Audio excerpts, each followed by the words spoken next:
Je travaillais dans une société de finance où j'ai été harcelée, malmenée, donc c'était vraiment dur.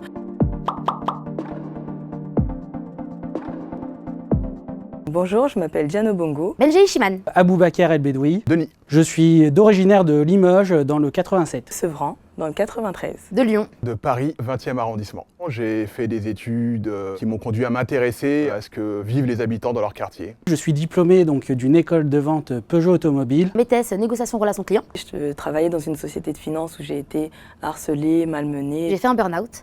Voilà, je suis tombée 5 mois à l'hôpital. Donc c'était vraiment dur. Et il y a eu ce qui s'est passé avec George Floyd. Ça m'a amplement touchée. Je me disais, mais qu'est-ce qu'il faut faire pour changer les choses? Et à la suite de ça, j'ai fondé mon cabinet à moi, qui s'appelle Recruit & Co. Mon projet s'appelle My Love Era, ce qui signifie mon air d'amour. Notre projet s'appelle Agenda du quartier. Aboubacar, c'est une agence automobile digitalisée qui s'occupe des transactions de particulier à particulier. Coaching entretien, aide reconversion professionnelle. On est tous en télétravail, derrière il y a une certaine confiance qui s'installe et aussi des responsabilités. On n'est pas là pour subir au travail. L'agenda du quartier, c'est ça. Une affiche dans les halls d'immeubles qui permet aux habitants de savoir ce qui se passe dans leur quartier, les services, activités disponibles pour eux. Je commercialise des jolies poupées à 3 mélanines différentes, donc la noire foncée, la noire claire et une métisse qui peut faire métisse, maghrébine, chabine. Ce projet, c'est pour toucher la représentation, l'estime de soi, le partage culturel aussi. Pour remplir la carte d'identité de la poupée, il faut se référer à une histoire que j'écris autour de chacune d'entre elles.